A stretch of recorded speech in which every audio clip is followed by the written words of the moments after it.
Hello friends, welcome to my channel. আজ রবিবার, বড়মশাই বাড়িতে। তো আমি রান্না করছিলাম। তা বড়মশাইয়ের একটা পার্সেল এসেছিল।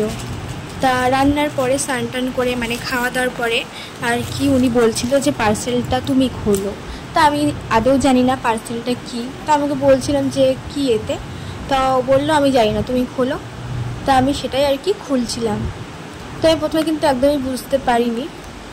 আর ওটা খুলতে গিয়ে আমি যে সেলো টেপটা মারা থাকে সেটা একটু খুলতে পারছিলাম না।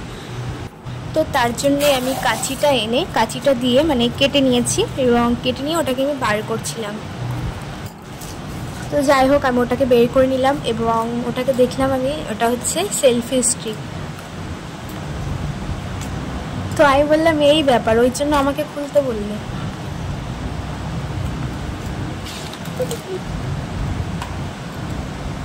এটা হচ্ছিল চার্জার, চার্জ দেওয়ার জন্য। ওতে যে একটা ছোট্ট লাইট টাইপের আছে ওই যে ওপরে, তো সেটাই চার্জ দেওয়ার জন্য। ওটা চার্জ থাকলে লাইটটা জ্বলবে, না তো জ্বলবে না।